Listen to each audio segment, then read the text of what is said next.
Hi, and welcome to another Erim's Logic tutorial for Tom Mitchell at Drumwares. So basically, this is what I would personally do if I was trying to make backing tracks kind of the same kind of level. What we really need is if you get all your backing tracks lined up like this, okay, and if you go to your output, that's in the wrong place, so your stereo output here, and if you go down to metering and use the multimeter here. Okay, so we'll get a lot of readings here. I'll just quickly play something so you can see what it looks like.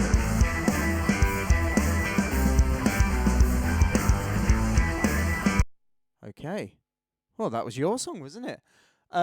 So yeah, it looks quite daunting at first, but we don't really have to worry about too much in regards to this. The main thing we need to worry about is this section here, and I'm pretty sure this is perceived loudness, okay? This little yellow line is like where you'd probably use your target, so what you're aiming for. So I'd recommend anywhere between -6 and maybe -10. So I'd personally go for -9. That'll give you a bit of room to play with, potentially even lower than that. And I've got 3 different types of tracks here. So I've got your one, which is has some sort of mastering on it. A cover I've done with my friend Brett, which has proper mastering on it, so it's going to be the loudest, and then a little crappy beat thing. Well, it's not crappy, it's quite nice, but a little beat thing that I just like made in about 5 minutes with someone. That's got completely no mastering on it at all. And as you can see, the waveform for all of these is completely different. Okay, so we'll go through the Miichell and we'll see what kind of level they're hitting on that metering plugin. Okay, so if we get the first one.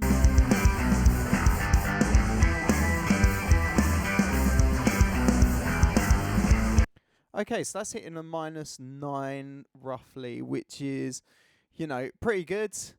Let's go to the next one.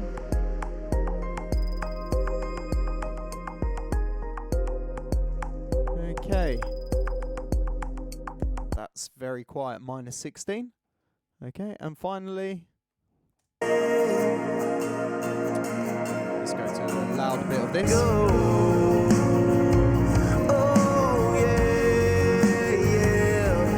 So that one is extremely loud. So yeah, that's going to be -5, -6. So the main thing we need to do is actually remember that when we're mixing these, the main thing we can do is actually bring them down in volume. That's what we want to do rather than boosting things, because when we boost things, we're likely to start clipping the signal. So first things first, after we've got the metering, we want to actually put on a limiter. So Logic, I think, just comes with a standard limiter that I think should be absolutely fine for you. Okay, there we go. That should be great. Yeah, that's fine. As long as the gain's not over 0, we just don't want it to clip at all. Okay, so once again, let's have a quick playthrough and let's start bringing down some volumes. Just so you know, the other thing I've done as well, I've clicked the S here. So when I click between tracks, it basically automatically plays the one that I've got highlighted. Don't have to do this, it's just efficient for me. So this track first of all. I don't think I can look at you, baby, and I dream about you all the time. So this one was about -5, -6. So let's start bringing it down a few decibels. Let's do, I don't know, -3 and see what happens. I'm here without you, baby. Were you still with me in my dreams? It's much more respectable, and let's compare it with the other track. Okay, that volume's quite good. Didn't sound too bad in my headphones. Goodness knows how it sounds for you. And goodness knows why my computer has been really laggy as I'm doing this. Probably because I'm recording at the same time, but hey ho. So now we've just finally got this one.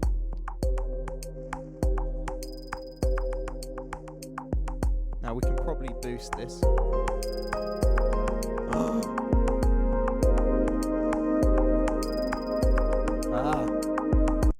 We have dreaded red lights there. So now this is where we really need to be careful with things like this. I would personally put on a limiter on this track and see how that affects it.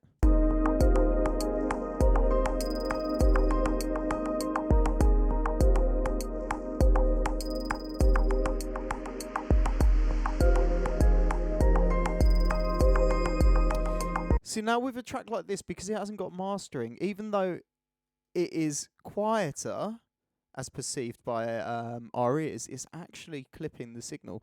So again, when we get a situation like this, the main thing we can do, or the most important thing we can do, is actually bring things down to its level.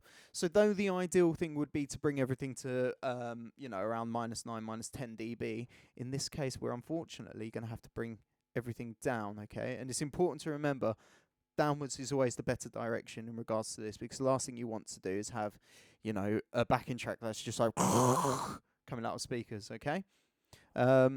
Basically, that's what mastering does. It gets you the loudest potential sound out of a track you can get before it clips. There's a whole science behind it, but I won't bore you with that stuff. So now what we really need to do is actually bring everything down to this level, which is, I reckon we could get away with about -15. So I'm going to boost it a tiny bit, just by about 2 dB. Let's make sure that's not clipping.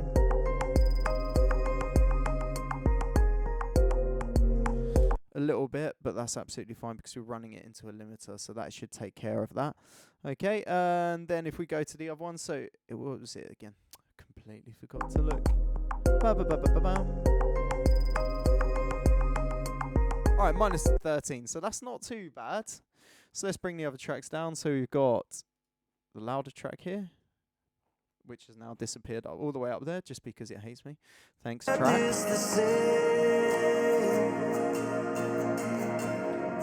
Down by another 3 dB. All the miles that separate, the miles just keep running. Sounds good. Okay, great. Now let's get the track I did for you. All right.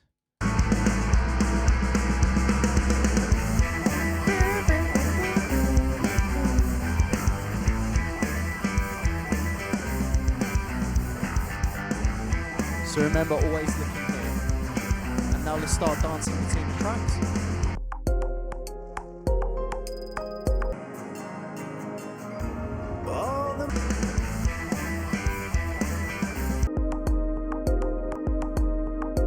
Disappear now when I'm dreaming.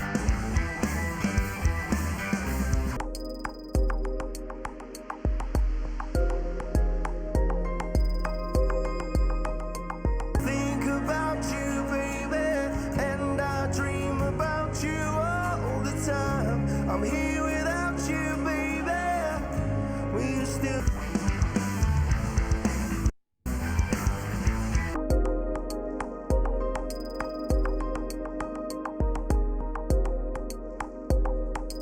Here without you, baby. Why you go up there? We still on my life. I'm here without you, baby. Now in respect to everything else, I think they sound quite similar. I don't know. I'm just listening on my headphones. It might take a bit of adjustment on your end as well. But this is how I would personally do it, and it seems to work for the bands that I do backing tracks for. I've had no complaints so far. So yeah, give that a go. Remember, this is the most important number. If you can get that as consistent as possible, that's great. Obviously, different backing tracks will need to be louder and quieter as well. So just adjust their levels so they're a bit quieter and louder in relation to the others as well. So yeah, bear that in mind, and I hope this helps. Thank you. Goodbye.